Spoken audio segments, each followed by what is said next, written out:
Okay, so assalamu alaikum to everyone. Am I audible and visible to you guys? आवाज आ रही है मेरी? Hello, hello, hello. Am I audible to you? Okay, okay, that's good. So आज हम new chapter start करने वाले हैं और न्यू चैप्टर है हमारे पास डेवलपमेंट इन एजिंग। ठीक है, तो चैप्टर नंबर 21 डेवलपमेंट और एजिंग हम स्टार्ट कर रहे हैं। ऐसे प्रीवियस लेक्चर्स में हम जो है वो अपना क्रोमोसोम्स एंड डीएनए वाला चैप्टर कंप्लीट कर चुके हैं और आज की क्लास में हम स्टार्ट करेंगे डेवलपमेंट एंड एजिंग का चैप्टर। ओके, सो आज की क्लास का टॉपिक हमारा इंट्रोडक्टरी क्लास है और फिर उसके बाद हम एजिंग की बात करेंगे। ठीक है, अभी हम डेवलपमेंट की बात नहीं करेंगे। तो इंट्रोडक्टरी क्लास में सिर्फ यही है कि क्या होती है हमारे पास डेवलपमेंट। तो हमारे पास ना डेवलपमेंट क्या है, अज्यूम करो, यू कैन सी गाइस कि हमारे पास जो लाइफ होती है ना, ह्यूमंस की लाइफ या किसी भी ऑर्गेनिज्म की लाइफ, तो वो दो सेल से अराइज हो रही है। ठीक है, हम ह्यूमंस की बात कर लें जैसे फॉर एग्जांपल, तो स्पर्म आता है, ठीक है, ओवम आता है, ठीक है, ओवम आता है, ये आपस में फ्यूज होते हैं तो जाइगोट बनता है। ठीक है, अब एक जाइगोट जो है वो सिंगल सेल ऑर्गेनिज्म होता है, सिंगल सेल ऑर्गेनिज्म। ठीक हो गया, उससे एक मल्टी सेलुलर ऑर्गेनिज्म बनता है, एक मल्टी सेलुलर ऑर्गेनिज्म। तो इस बीच जितने भी प्रोसेसेस होते हैं, यहाँ से 2 सेल की स्टेज बनेगी, फिर 4 सेल, फिर 8 सेल, फिर करते करते सेल्स का एक मैस बन जाएगा, ब्लास्टूला, मारूला, ठीक है, गैस्ट्रूला, फिर करते करते एम्ब्रियो, एम्ब्रियो से फिर जो है वो हमारे पास बेबी, बेबी से आहिस्ता आहिस्ता ग्रो अप होते होते होते वो अल्टीमेटली एक बिल्कुल लाइक अपनी एज की आखिरी उसमें चला जाएगा। ठीक हो गया, तो अब ये यहाँ पे हमारे पास, वालेकुम अस्सलाम मरियम, वेलकम। तो अब यहाँ पे हमारे पास ये सिंगल सेल जो जायगोट था, इससे हमारे पास ये जो मल्टी सेलुलर ऑर्गेनिज्म बना, ठीक है, ये मल्टी सेलुलर ऑर्गेनिज्म जो बना, तो इस दौरान जितने भी प्रोसेसेस हुए ना, ठीक है, इसकी हमारे पास 1 सेल से 2 cell, 4 cell, 8 cell, 10 cell, 12 cell, तो ये हमारे पास क्या कहलाती है, डेवलपमेंट। और वंस ये हमारे पास एक मल्टीसेलुलर ऑर्गेनिज्म बन गया, तो उसके बाद हमारे पास क्या हुआ, वालेकुम अस्सलाम अक्सा, वालेकुम अस्सलाम गुलाम दस्तगीर। उसके बाद क्या हुआ हमारे पास, एक एक हमारे पास मल्टीसेलुलर ऑर्गेनिज्म बन गया। उसके बाद हमारे पास देखें आहिस्ता आहिस्ता आहिस्ता आहिस्ता वो बड़ा हुआ, अपना जो है वो टीन एज में आया, फिर अपनी एडल्ट एज में आया, उसके बाद करते करते फिर अपने बुढ़ापे में आ गया। ठीक है, तो ये हमारे पास क्या है, ये हमारे पास एजिंग है, इधर से इधर हम जा रहे हैं तो ये एजिंग हो रही है। ठीक हो गया, जो डेवलपमेंट होती है ना वो हमारे पास दो तरह की होती है। ठीक है, डेवलपमेंट दो तरह की होती है, एक होती है हमारे पास प्रीनेटल डेवलपमेंट, प्रीनेटल, ठीक है, वालेकुम अस्सलाम, और एक होती है पोस्ट नेटल। अल्हम्दुलिल्लाह आई एम गुड। प्रीनेटल और पोस्ट नेटल, प्रीनेटल वे है ना जो बर्थ से पहले एक जायगोट जो बनता है, ठीक है, बर्थ से पहले, ये वाली जो डेवलपमेंट है ये सारी की सारी प्रीनेटल डेवलपमेंट है। ठीक है, एक जायगोट जो है हमारे पास फर्टिलाइजेशन से जो जायगोट बना है, उससे ये जो मल्टी सेलुलर ये जो एम्ब्रियो बन रहा है ना, तो ये सारी की सारी डेवलपमेंट जो कि फीमेल की बॉडी के अंदर हो रही है, तो this is called prenatal development. ठीक हो गया, जबकि उसके बाद जब बर्थ हो गई ना, तो बर्थ के बाद देखें हमारे पास पूरी फिर बेबी ग्रो करता है ना, तो वो पोस्ट नेटल डेवलपमेंट। यहाँ पे एक और चीज भी होती है, ग्रोथ। ग्रोथ का मतलब क्या होता है, ग्रोथ का मतलब होता है एक बॉडी में कोई भी ऐसा इरिवर्सिबल चेंज जो वापस ना हो सके। ठीक है, तो the irreversible change which increases the size of the body, this is called growth. ठीक हो गया, तो होप सो यहाँ तक आप लोगों को फ्लेवर मिल गया होगा कि डेवलपमेंट और एजिंग क्या होती है। इस चैप्टर की जो बेसिक टॉपिक्स हैं उसमें हमारे पास है ह्यूमन एम्ब्रियोनिक डेवलपमेंट, ठीक है, फिर है हमारे पास कंट्रोल ऑफ डेवलपमेंट, ठीक है, फिर है प्रेगनेंसी, फिर है डिसऑर्डर्स, और लास्ट में है एजिंग। ठीक है, तो राइट नाउ हम ना पहले एजिंग की बात करेंगे। ठीक है, पहले एजिंग वाला जो टॉपिक है, इस चैप्टर को ना दो पोर्शन में डिवाइड किया हुआ है, एक वो वाला पोर्शन जो एजिंग की बात कर रहा है और एक वो वाला पोर्शन जो डेवलपमेंट की बात करता है। तो पहले 4 जो टॉपिक्स हैं वो डेवलपमेंट पे हैं, लास्ट वाला जो टॉपिक है वो एजिंग पे है। तो डेवलपमेंट वाली भी ना एग्जैक्टली मैंने जो पिक्चर्स एड की हैं वो इतनी अच्छी नहीं है, तो इंशाल्लाह ये हम कल पढ़ेंगे, एजिंग वाला हम पढ़ लेते हैं आज। तो यहाँ तक सब लोगों को क्लियर है, कोई कंफ्यूजन? एजिंग वाला स्टार्ट करें अब। एजिंग, एजिंग क्या है? वेरी गुड, ऐसा प्रोसेस जिससे हमारे पास क्या होती है, हमारी बॉडी ना हमारी बॉडी में ऐसे केमिकल चेंजेस होते हैं कि हमारी बॉडी जो है वो एजेड लगती है, ठीक है। यहाँ पे डेफिनेशन है एजिंग की। तो हमारे पास the process of natural gradual and irreversible change that occur in a living organism over time, resulting in decline physical and mental abilities। जी जी शिजा, एग्जैक्टली यही है, ठीक है। तो एजिंग क्या है हमारे पास? एजिंग का मतलब हमारे पास ऐसा प्रोसेस, ठीक है, जो नेचुरल होता है। इट इज ग्रेजुअल, मतलब आहिस्ता आहिस्ता होता है, ऐसा नहीं कि एकदम से वो हो जाएंगे, ठीक है। तो it is natural, it is gradual and to some sort it is irreversible. लेकिन इस चीज के ऊपर ना साइंटिस्ट काम कर रहे हैं, ठीक है, कि एजिंग रिवर्सिबल भी हो सकती है। वालेकुम अस्सलाम मजबिन, अल्हम्दुलिल्लाह आई एम डूइंग गुड, ठीक है। यस मुझे। तो ये जो एजिंग का प्रोसेस है ना, एजिंग का लोग कहते हैं साइंटिस्ट कि भाई एजिंग क्या है, after all these are the chemical reaction जिसकी वजह से हमारी बॉडी एजड लगती है। तो केमिकल रिएक्शन आपको पता है केमिस्ट्री में रिवर्सिबल भी होते हैं। तो इन्हीं केमिकल रिएक्शंस को रिवर्सिबल करें तो आप लोगों को जो है वो कैसे लगेंगे ये, मतलब ये मतलब एजिंग को आप रोक सकते हैं या स्टॉप कर सकते हैं। तो इसके ऊपर बहुत ज़्यादा रिसर्चेस चल रही हैं। जैसे फॉर एग्जांपल देखें, आप अपनी डाइट को कंट्रोल करें, सही प्रॉपर एक्सरसाइज करें, सारी कुछ चीज़ें करें, तो आप इतने एजड नहीं लगेंगे। आप अज्यूम करो एक इमरान खान आप लोगों ने देखा होगा, उनकी उम्र 70 साल है, ठीक है, 70 ईयर्स है। दूसरी तरफ आप किसी 70 साल के दूसरे आदमी को करें कंपेयर, तो जो लोग एक्सरसाइज नहीं करते या नॉर्मल मतलब इस तरह की चीज़ें नहीं करते तो वो बहुत एजड लगते हैं, ठीक है। तो अब इमरान खान को देख लें तो उनकी मतलब फिजिकल हेल्थ कितनी अच्छी है, तो वो भी 70 ईयर में भी जाके मतलब 40 के लगते हैं या उससे भी कम के लगते हैं, ठीक है।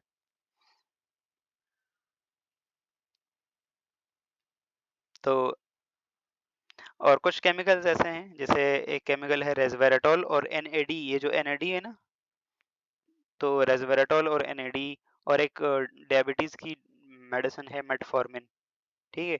तो ये चीज़ें ना एजिंग को रिवर्स करती हैं, ठीक है। ये वाली चीज़ें एजिंग को रिवर्स करती हैं। तो रेसवेराटॉल, ठीक है, एनएडी निकोटीन अमाइड एनिन डाइन्यूक्लियोटाइड, और एक इसके साथ और है जिसका नाम है मेटफॉर्मिन। तो ये 2-3 केमिकल हैं जो एजिंग को रिवर्स करते हैं। रेसवेराटॉल जो है वो ग्रेप्स में अच्छी खासी अमाउंट में होता है, ठीक है। तो नाउ उसकी बात हम बाद में करेंगे। तो एजिंग क्या है? ऐसा process, it is a gradual, it is a natural और इरिवर्सिबल, ठीक है। तो बहुत सारे लोग इसको रिवर्सिबल मतलब कर रहे हैं कुछ मेडिसिन वगैरह देके, ठीक है।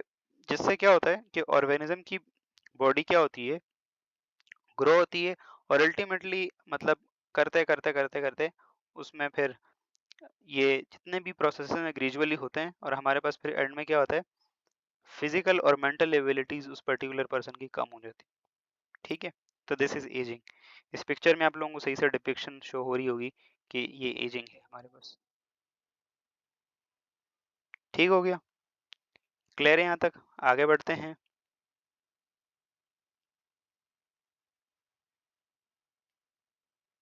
Okay, so the next is Putin. Putin पाजी। पुटिन पाजी का तो मुझे नहीं पता। पुटिन की एज का तो मुझे नहीं पता, लेकिन हाँ 30 साल से तो मतलब पिछले 24 साल से तो वो हुकूमत कर रहा है। 71 ईयर्स है वो। चलें अच्छा है, लेकिन फिर भी वो थोड़ा सा एजड लगते हैं, मतलब इमरान खान के कंपैरिजन में तो। ओके, तो द प्रोसेस ऑफ एजिंग, तो एजिंग का जो प्रोसेस है ना वो कैसे होता है? तो जो एजिंग की साइंस है ना, साइंस, उसे हम जेर्नोटोलॉजी का नाम देते हैं, ठीक है। मतलब एजिंग को अगर हम स्टडी करेंगे तो दिस इज जेर्नोटोलॉजी, ठीक है। तो इस प्रोसेस में क्या होता है, cell start to break down structurally and functionally, ठीक है, और it's leads to the changes which ultimately losses the different function of the body. ठीक हो गया। तो हमारे पास एजिंग में क्या होता है, सेल्स में ब्रेक डाउन होता है, सेल्स जो है वो स्ट्रक्चरली फंक्शनली काम नहीं करता सही से। जब एक पर्टिकुलर सेल काम नहीं करेगा तो एक टिश्यू काम नहीं करेगा, एक टिश्यू काम नहीं करेगा तो एक ऑर्गन काम नहीं करेगा, एक ऑर्गन काम नहीं करेगा तो एक ऑर्गन सिस्टम काम नहीं करेगा, और अल्टीमेटली ह्यूमन हेल्थ डिक्लाइन होती जाएगी। ठीक हो गया। अब यहाँ पे हमारे पास एजिंग के जो सारे सारे प्रोसेसेस बताए गए हैं ना, तो हमारे पास एजिंग एजिंग किस किस कौन कौन से प्रोसेसेस से होती है, तो इन्फ्लेमेशन, ठीक है, ऑक्सीडेटिव स्ट्रेस, माइटोकॉन्ड्रियल डायसफंक्शन, ठीक है, cellular senescence, stem cell exhaustion, ठीक है, एपिजेनेटिक अल्टरेशन और जीनोमिक इंस्टेबिलिटी। तो ये वो सारे प्रोसेसेस हैं इनकी वजह से क्या होती है, एजिंग होती है। और एजिंग के रिजल्ट में जो डिजीजेस होती हैं, ठीक है, अल्टीमेटली एंड स्टेज पे जाके अल्जाइमर लोगों को हो ही जाता है ऑलमोस्ट। तो अल्जाइमर है, ठीक है, डायबिटीज है, कैंसर है, डिसेबिलिटी है, cardiovascular disease, Parkinson's disease, osteoporosis. तो ये सारी की सारी एज से रिलेटेड डिजीज हैं, एजिंग से रिलेटेड हैं। और अल्टीमेटली इनमें से कोई एक डिजीज भी डेवलप हो गई तो फिर कालू नल्लाहि व इन्ना इलैहि राजिऊन के लिए रेडी रहें। ठीक है, मोर्टालिटी। ठीक हो गया, यहाँ तक क्लियर है सब लोगों को? जो हमारे पास एजिंग के जो प्रोसेसेस होते हैं ना, इन्फ्लेमेशन होता है, ऑक्सीडेटिव स्ट्रेस होता है, माइटोकॉन्ड्रिया अपना काम छोड़ देता है, ठीक है, माइटोकॉन्ड्रियल डायसफंक्शन कहते हैं इसे हम, ठीक है, और इसके साथ साथ स्टेम सेल भी ख़त्म हो जाते हैं। हमारी बॉडी में एक स्टेम सेल होते हैं, ठीक है, वो इस चीज़ को इंश्योर रखते हैं कि भाई जो न्यू सेल बनते हैं उन्हें प्रॉपर रिप्लेनिश किया जाए। लेकिन नहीं, अल्टीमेटली मतलब अगर सेल बहुत जल्दी जल्दी डिवाइड कर रहे हैं, ठीक है, तो स्टेम सेल भी ख़त्म हो जाएंगे, स्टेम सेल ख़त्म हो जाएंगे तो फिर डिवीजन ही नहीं होगा, डिवीजन ही नहीं होगा तो फिर एजिंग। ठीक है, इसके साथ साथ कुछ चीज़ें होती हैं जो एजिंग को बढ़ा देती हैं, ठीक है, कुछ चीज़ें हैं जो एजिंग को बढ़ावा देती हैं। जैसे for example stress, stress ageing को बढ़ावा देता है, ठीक है। इसी के साथ साथ, हाँ, किसको बिरयानी चाहिए भाई? स्ट्रेस जो है, स्ट्रेस एजिंग को बढ़ा देता है। इसके साथ साथ जो लोग ज़्यादा धूप में काम करते हैं, ठीक है, जो लोग ज़्यादा धूप में काम करते हैं, क्योंकि उनमें यूवी रेडिएशन आती है, यूवी रेडिएशन आती है तो उनका अल्टीमेट डीएनए चेंज होता है, डीएनए चेंज हो गया तो बस हो गया काम। ठीक है, तो जो लोग ज़्यादा बाहर रहते हैं, एक अमेरिका का एक ट्रक ड्राइवर था, तो वो 40-45 साल से ट्रक चला रहा था, उसकी पिक्चर मुझे ऐड करनी चाहिए थी।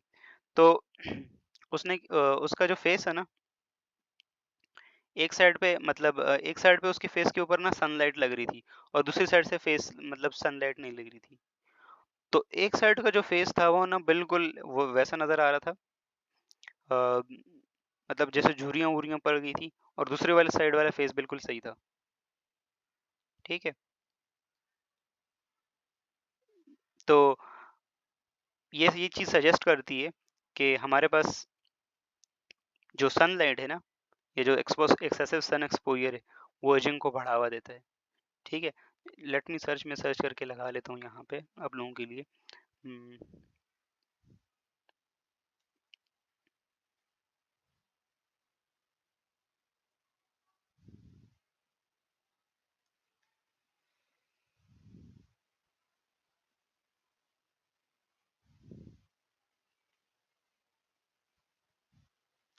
Just a minute.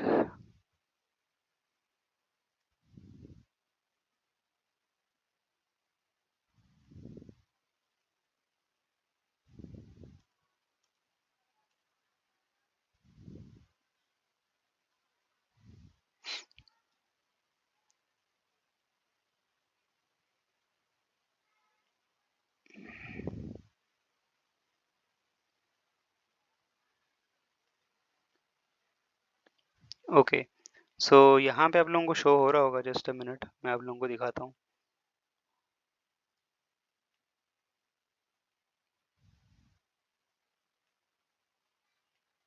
ओके, यहाँ शो हो रहा है आप लोगों को? देखें, एक साइड को देखें, फेस की एक साइड को देखें, और फेस की दूसरी साइड को देखें। नज़र आ रहा है सब लोगों को, शो हो रहा है? ठीक है, तो ये एक वाली साइड जो जो कि एक्सपोज थी, ठीक है, विंडो से वहां पे धूप आ रही थी, और दूसरी साइड जो है वो वहां मतलब अवे थी विंडो से। तो देखें सनलाइट में जो यूवी रेज होती है ना, वो एजिंग करवाती हैं, ठीक है। तो you can see the difference guys. तो इसीलिए बाहर जब भी निकलें तो सन ब्लॉक लगा के निकलें, ठीक है, या सनस्क्रीन लगा के निकलें। ठीक हो गया। यस एग्जैक्टली, मतलब ग्रेजुअली आहिस्ता आहिस्ता इफेक्ट करती है। देखो ये वाला फेस देखो और ये वाला फेस देखो, क्लियर कट नजर आ रहा होगा आप लोगों को।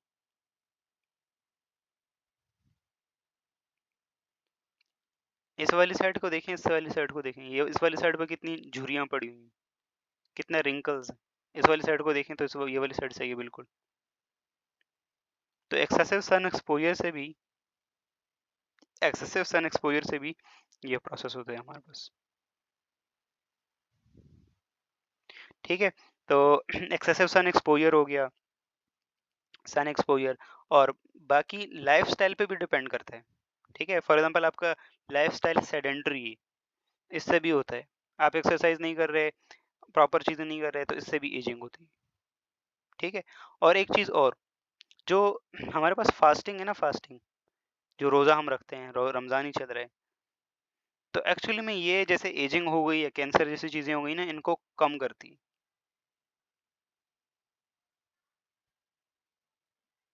ठीक है। तो फास्टिंग में जैसे आपकी बॉडी में जो भी मतलब एक्स्ट्रा ग्लूकोज होता है वो तो डाइजेस्ट हो ही जाता है। फिर जब आप लोगों को भूख लगती है, ठीक है, ओके, ऐसा है कि हमारे पास जैसे फॉर एग्जांपल देखिए, हमारे पास सारे के सारा आपकी बॉडी में जो स्टोर ग्लूकोज है आप लोगों ने खा लिया, सब कुछ खा ली, ठीक है।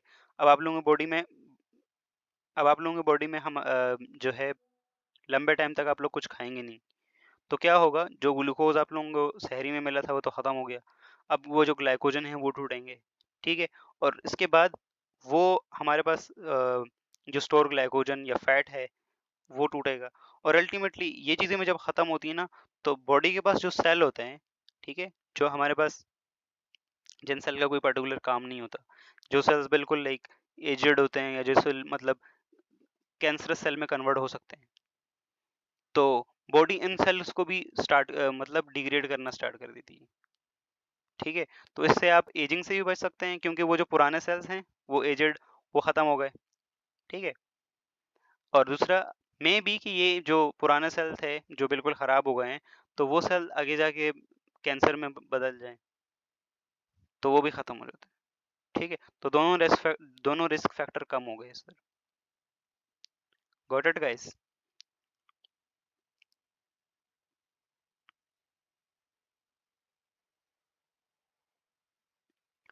हाँ, जब भी बाहर निकलें तो सन ब्लॉक लगा के निकलें, सनस्क्रीन लगा के निकलें, और बाकी जो है वो पूरी चीज़ों का ध्यान रखें। इसके साथ साथ एजिंग में डिफरेंट डिफरेंट चीज़ें हैं। इसमें न्यूरो डिजनरेशन होता है, वही अल्जाइमर डिजीज होके रहती है।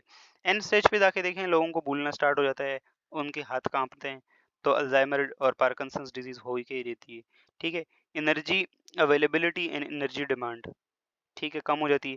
सिग्नलिंग दैट मेंटेन होमोस्टेसिस, ये भी डिक्लाइन हो जाती है। चेंजेस इन बॉडी कॉम्पोजिशन, तो बॉडी कॉम्पोजिशन में भी चेंजेस हो जाते हैं, ठीक है। और एजिंग से रिलेटेड एक चीज़ और भी है कि हमारे पास जो क्रोमोसोम्स होते हैं ना, ठीक है, जो क्रोमोसोम्स होते हैं, आप लोगों ने देखा होगा कि क्रोमोसोम्स की एक टीलोमेयर साइड होती है, ठीक है, एक होती है टीलोमेयर, एक होता है सेंट्रोमेयर, एक होता है टीलोमेयर, ठीक है। तो आप लोगों ने डेवलपमेंट इन एजिंग में अभी हम दो एक्सपेरिमेंट भी देखेंगे। दो फंगस थे, उनके ऊपर जो एक्सपेरिमेंट किया था, एस्टेब्लेरिया मेडिटेरियनिया और एस्टेब्लेरिया, एक दूसरा था रेटिकुलरिस ऐसा समथिंग, ऐसा कुछ नाम था। तो उनके ऊपर जब एक्सपेरिमेंट किया गया था, और इसी तरह से फ्रॉग के कुछ एक्सपेरिमेंट किए गए थे, ठीक है। तो उन्होंने ये साइंटिस्ट ने देखा है कि जो एक सेल होता है ना वो एक सर्टेन लिमिट तक डिवाइड करता है, ठीक है। मतलब फॉर एग्जांपल एक लेट्स सपोज कोई सेल है, तो वो 50 बार अपनी ज़िंदगी में डिवाइड करेगा, बस दैट्स इट। और जैसे जैसे डिवीजन होता है ना, तो क्रोमोसोम का ये जो टीलोमेयर है, टर्मिनल पॉइंट, ये कम होता रहता है, ठीक है। ये शॉर्ट होता रहता है, शॉर्ट होता रहता है, शॉर्ट होता रहता है। अल्टीमेटली इतना शॉर्ट हो जाता है कि टीलोमेयर बिल्कुल ख़त्म हो जाता है, ठीक है, टीलोमेयर बिल्कुल ख़त्म हो जाता है। जब टीलोमेयर ख़त्म हो जाता है ना, तो उसके बाद सेल डिवाइड नहीं करता, ठीक है। और फिर उसी सेल से बॉडी को पूरी ज़िंदगी काम चलाना पड़ेगा, और आपको पता है एक सेल पूरी ज़िंदगी तो चल नहीं सकता, ठीक है। तो साइंटिस्ट हाँ, यहाँ पे डिफरेंट डिफरेंट एंजाइम्स होते हैं। साइंटिस्ट ये कर रहे हैं कि एजिंग को रिवर्स करने के लिए एक टीलोमेरेज एंजाइम है। तो टीलोमेरेज में जो है वो, ऐसा क्यों होता है? क्योंकि हमारे पास जैसे डीएनए है ना, तो जैसे हमारे जो एंजाइम्स होते हैं ना, जैसे जैसे इसकी कॉपी बनती होती है ना, ठीक है, तो उसके जो टर्मिनल होता है ना, उसमें से थोड़ा बहुत ट्रिमिंग होती रहती है, ट्रिमिंग होती रहती है, ट्रिमिंग होती रहती है। अल्टीमेटली टीलोमेयर इतना ज़्यादा शॉर्ट हो जाता है, इतना ज़्यादा शॉर्ट हो जाता है कि फिर उसके बाद सर्टन लिमिट के बाद क्रोमोसोम डिवाइड ही नहीं करता, सेल डिवाइड ही नहीं करता। ठीक है। तो साइंटिस्ट ये जो टीलोमेरेज एंजाइम है, जो टीलोमेयर को सिंथेसाइज करें, ठीक है, ऐसे एंजाइम्स के काम कर रहे हैं ताकि वैसे एंजाइम फिर दें, और फिर जो है वो एजिंग का प्रोसेस ही मसला ही ना हो, फिर जल्द सेल जब चाहे डिवाइड हो। तो इसके ऊपर भी रिसर्चेज वगैरह हो रही हैं। ओके। इसके अलावा what are the symptoms of ageing? तो इस सिम्टम्स क्या है एजिंग के, वो तो आप लोगों को खुद ही पता है।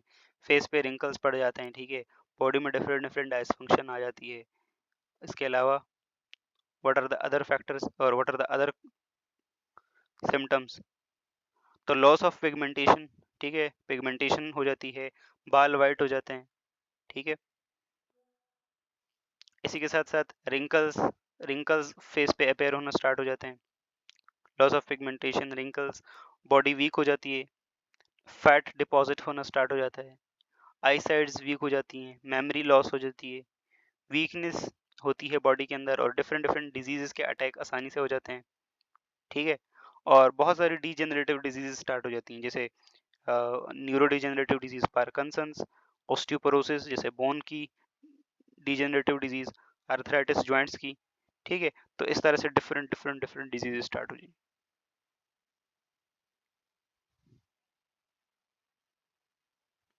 मुझे ऐसा ऐसा ज़रूरी नहीं है, ठीक है।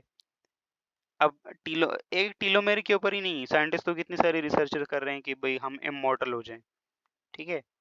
लेकिन अल्लाह आपको पता है, डेथ और मौत और ज़िंदगी तो अल्लाह पाक ने अपने हाथ में रखी है ना। कितना भी इमॉर्टल हो जाएं, अल्टीमेटली जाना तो है ना एक दिन। To certain extent it is possible कि ठीक है, जैसे फॉर एग्जांपल हार्वर्ड में एक एक्सपेरिमेंट हुआ था। तो उन्होंने माइस को, ठीक है, 3 साल के माइस को रेसवेराटोल दिया था, ठीक है, रेसवेराटोल और एनएडी, ठीक है।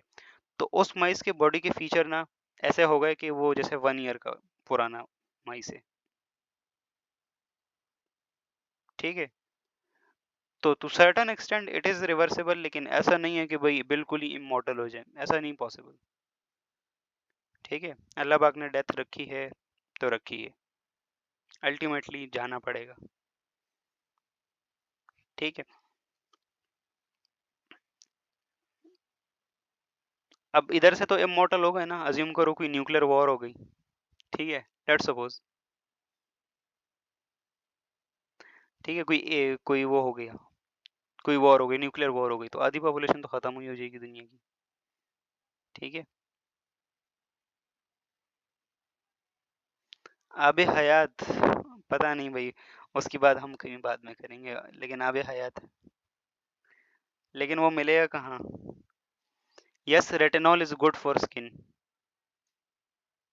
रेटिनॉल, यस एग्जैक्टली, क्योंकि देखो, जब ये जो क्रीम्स आती है ना रेटिनॉल की, फेस पे लगाते हैं तो मतलब फेस बिल्कुल, जितने रिंकल्स वगैरह होते हैं स्मूथ हो जाता है फेस बिल्कुल सही। तो retinol also good for skin, और जितने भी स्किन केयर के प्रोडक्ट्स हैं उनमें रेटिनॉल होता है, ठीक हो गया। उसके बाद हैं what are the genetic factors, ठीक है। तो genetics plays a very very important role in this particular topic, क्योंकि क्योंकि जेनेटिक्स डीएनए ही सब कुछ डिटरमिन कर रहा होता है। तो ageing is a complex process that involve progressive decline, ठीक है, in the cellular and physiological function, leading to in increased vulnerability to age related diseases, ठीक है।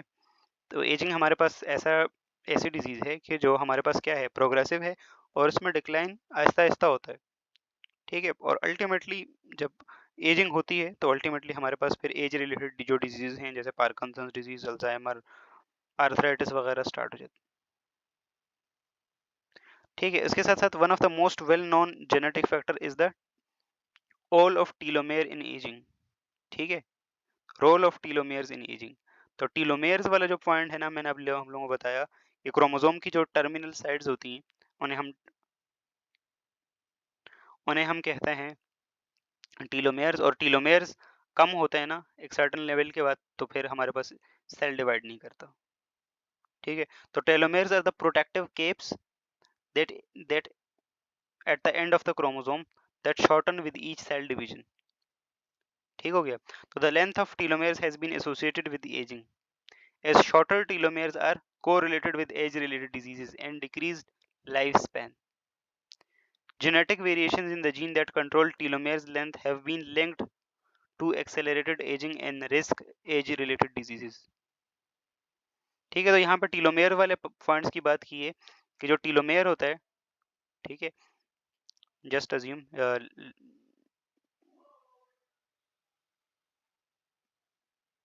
ओके, सो ये हमारे पास क्रोमोसोम है, लेट्स से ये क्रोमोसोम की टीलोमेयर वाली साइड है।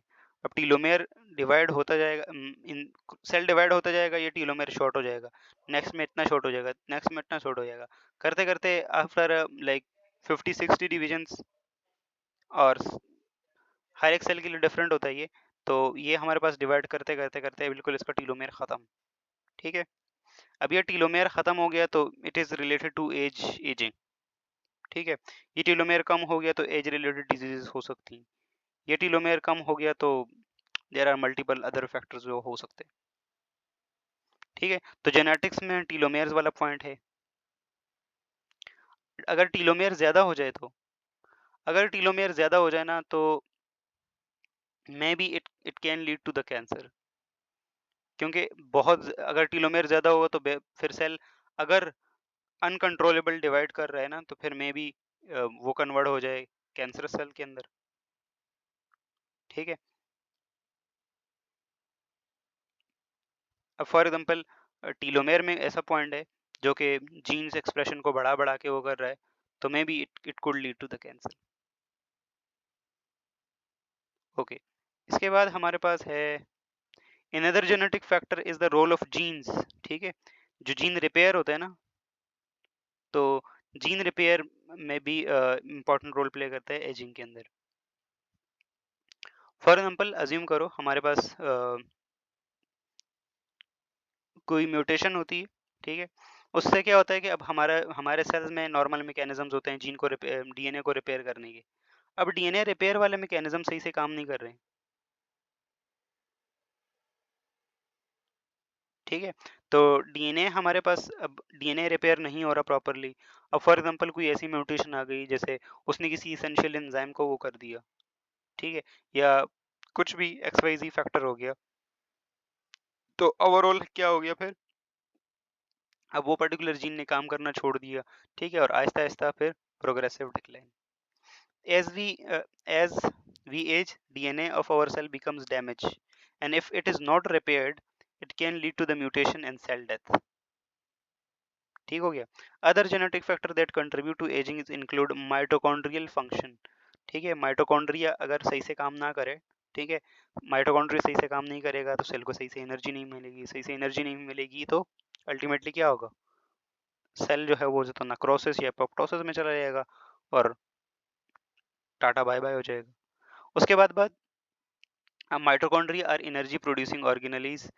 अच्छा, इसके अलावा इन्फ्लेमेशन, ये जो इन्फ्लेमेशन होता है और ऑक्सीडेटिव स्ट्रेस, चाहे जिस टाइप का भी स्ट्रेस हो ना, चाहे ऑक्सीडेटिव स्ट्रेस हो या चाहे आपकी ये जो नॉर्मल स्ट्रेस है, मेंटल जो स्ट्रेस होते हैं, both are related to ageing.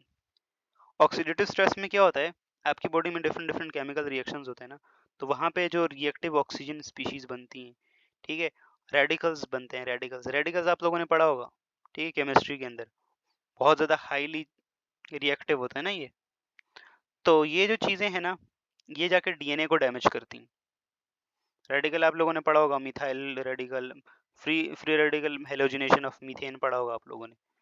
तो जो CH3 रेडिकल बनता है, तो हमारी बॉडी में तो एग्जैक्टली CH3 रेडिकल नहीं बनता, लेकिन बहुत सारे केमिकल प्रोसेसेस ऐसे होते हैं, बहुत सारे केमिकल प्रोसेसेस ऐसे ऐसे होते हैं कि हमारे पास ये फ्री रेडिकल्स बनते रहते हैं उसके रिजल्ट में, ठीक है। और फ्री रेडिकल्स बनेंगे तो ये फ्री रेडिकल्स जाके डीएनए में बेस को अल्टर कर देंगे, ठीक है, कुछ सीक्वेंस को गायब करवा देंगे, ठीक है। तो इस तरह से कुछ भी कर सकते हैं ये, ठीक है।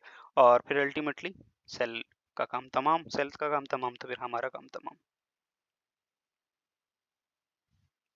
माइटोकॉन्ड्रिया जो है वो एनर्जी प्रोड्यूस करता है, और माइटोकॉन्ड्रिया का dysfunction it is linked to the ageing, because mitochondria के पास नंबर 1 अपना डीएनए होता है, तो अगर उसमें इस तरह की चीज़ें हो रही हैं तो माइटोकॉन्ड्रिया फिर सही से काम नहीं करेगा। इसी के साथ साथ अगर माइटोकॉन्ड्रिया के सही से एनर्जी प्रोड्यूस नहीं कर रहा, ठीक है, सही से एनर्जी प्रोड्यूस नहीं कर रहा, तो फिर अल्टीमेटली टाटा बाय बाय हो जाएगा, ठीक है। इसके बाद 2 फैक्टर बताए हैं, ठीक है। इसमें हमारे पास एक है इंट्रिंसिक और एक है एक्सट्रिंसिक। इंट्रिंसिक वो जो बॉडी के अंदर वाले फैक्टर्स हैं, तो इसमें टीलोमेयर वाला पॉइंट आ गया जो हमने आप लोगों को बता दिया, और डीएनए रिपेयर वाला पॉइंट, ठीक है। माइटोकॉन्ड्रियल डायसफंक्शन वाला पॉइंट आ गया, इन्फ्लेमेशन और ऑक्सीडेटिव स्ट्रेस। ये तो वो चीज़ें हैं जो आपकी बॉडी के अंदर होती हैं, और इन अब सब चीज़ों को आप अवॉइड कर सकते हो to certain extent. For example telomere और इसकी जो ये है डीएनए रिपेयर जीन्स, तो इस चीज़ को आप वो कर सकते हैं कैसे? इसको एक्चुअली में ऐसा कर सकते हैं कि आप अगर हेल्दी हेल्दी चीज़ें खाएं, ठीक है। और एक चीज़ है, दुनिया के कुछ पर्टिकुलर इलाके ऐसे हैं जहाँ पे जो है ना लोग मीट कम खाते हैं, और जो सब्जियां हैं जो नेचुरली जो चीज़ें आती हैं ना उन्हें ज़्यादा खाते हैं। साथ साथ में वो गाड़ी पे ट्रैवल नहीं करते, जहाँ भी जाते हैं पैदल जाते हैं। तो कुछ इलाके हैं ऐसे इटली में, जापान में, तो उन लोगों की एजेस जो है वो ना एक मतलब 120 साल, 110 साल, 100 साल तक तो जीते ही जीते हैं वो, ठीक है। तो ये जो हम मीट खाते हैं ना, मीट, तो there is a strong relation के ये जो मीट करे ना, ये सेल के एपिजेनेटिक्स को चेंज करता है, ठीक है। एपिजेनेटिक्स मतलब वही क्रोमोसोम जो क्रोमेटिन नेटवर्क होता है, ठीक है। जबकि आप सब्जियां खाएं, ठीक है, ग्रीन लीफी वेजिटेबल्स खाएं, इस तरह की सब्जियां खाएं और प्रॉपर सारी चीजें करें, तो ना वो उससे ये चीज सही होती है। बाकी माइटोकॉन्ड्रियल डायसफंक्शन को तो आप ये जो नेचुरली अवेलेबल जितनी चीज़ें ये खाते हैं ना, तो इनसे काफ़ी कम होता है ये, ठीक है। जैसे फॉर एग्जांपल हम विटामिन ई को एंटीऑक्सीडेंट कहते हैं ना, तो वो ऑक्सीडेटिव स्ट्रेस को कम करता है, सेलुलर एजिंग को कम करता है, ठीक है। इसी तरह से और भी बहुत सारी चीज़ें हैं। हाँ, यस, यही तो मसला है, एग्जैक्टली यही तो प्रॉब्लम है, ठीक है। तो these are the intrinsic factor, और कुछ एक्सट्रिंसिक फैक्टर होते हैं जिसमें हमारे पास देखें एनवायरमेंटल फैक्टर्स। तो एनवायरमेंटल फैक्टर्स में लाइफस्टाइल हो गया उसका, एनवायरमेंटल फैक्टर्स में और ऐसी चीज़ें होंगी, जैसे फॉर एग्जांपल उसकी जॉब ऐसी है कि वहाँ पे एक्सेसिव सन एक्सपोजर हो रहा है उसको, उसकी जॉब ऐसी है कि वहाँ पे वो फॉर एग्जांपल ऐसी लोकेलिटी में जहाँ रेडियो एक्टिविटी ज़्यादा है, ठीक है, जैसे, तो ये चीज़ें भी एजिंग को बढ़ाती हैं। सोशल फैक्टर जैसे फॉर एग्जांपल अगेन स्ट्रेस हो गया, इस तरह की चीज़ें हो गई, तो these are the like these are the extrinsic factors, ठीक है। तो एजिंग के दो अलग अलग फैक्टर्स हैं। Got it guys? आगे बढ़ें। अच्छा, उसके बाद प्राइमरी एजिंग है और सेकेंडरी एजिंग। तो द प्राइमरी एजिंग क्या है? तो it is to the natural, एक प्राइमरी एजिंग ये है कि the natural inevitable change that occur a person age is not typically associated with disease और इंजरी।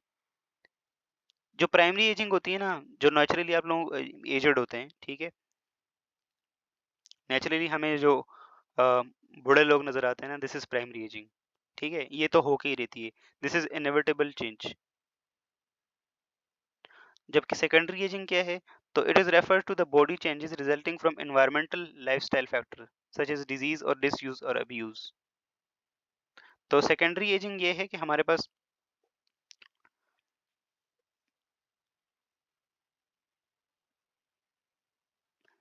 अ, हमारे पास सेकेंडरी एजिंग में क्या है कि लाइफस्टाइल उसका ऐसा है, फॉर एग्जांपल सेडेंटरी लाइफस्टाइल है, या ऐसा लाइफस्टाइल है कि वो ऐसी चीज़ों का अब्यूज़ कर रहा है, या फॉर एग्जांपल मतलब स्मोकिंग स्मोकिंग कर रहा है, ठीक है। तो स्मोकिंग में भी जो हार्मफुल चीज़ें होती हैं ना,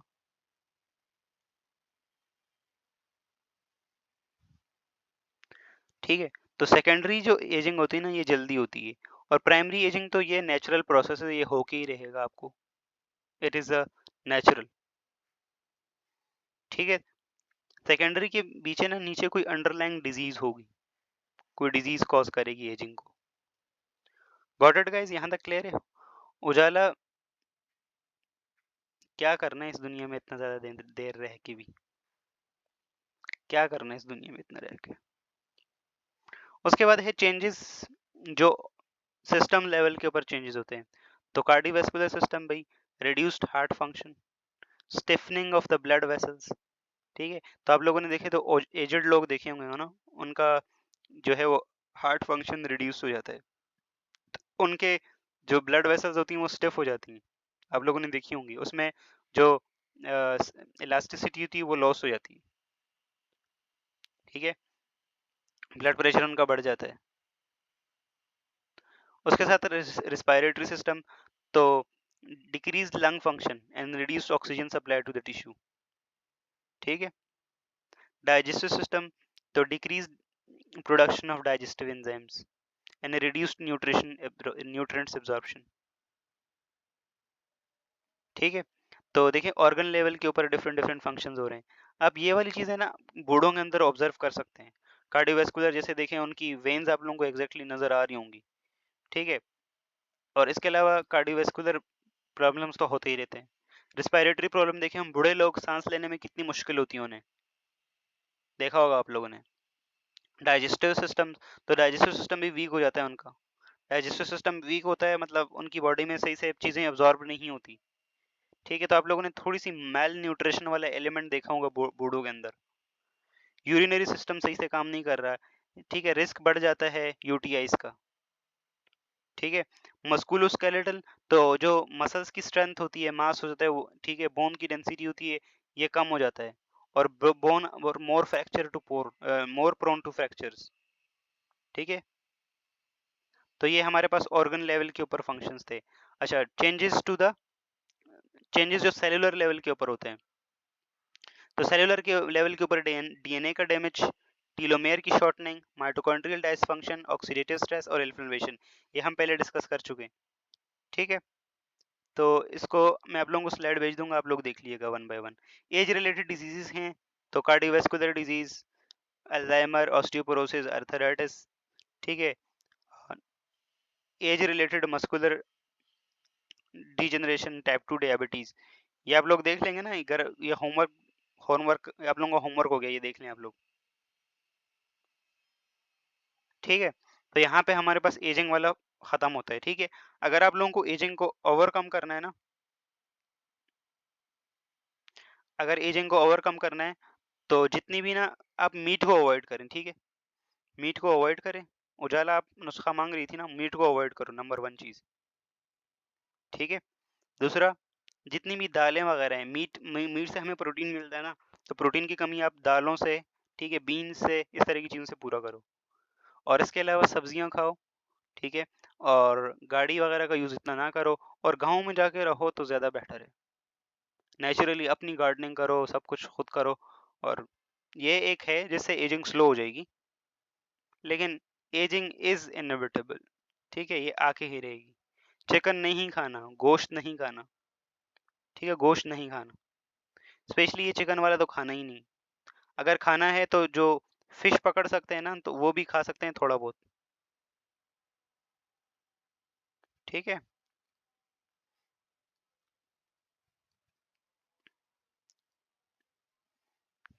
और बस, जो नेचुरल चीज़ें हैं वो खाएं, ज़मीन से उगने वाली चीज़ें खाएं, प्याज खाएं, टमाटर खाएं। ठीक है। बीन्स खाएं, लेंटल्स खाएं, जो भी मिलता है वो खाएं। लेकिन मुझे या तो फिर एजिंग को रुकवा लो, या फिर ध्रुव राठी की वीडियो है इसके ऊपर, आप देख लेना एजिंग के ऊपर। जो लोग बहुत ज़्यादा जीते हैं ना, उन लोगों ने यही की है।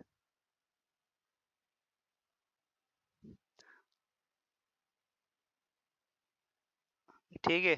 तो वो देख लें आप लोग।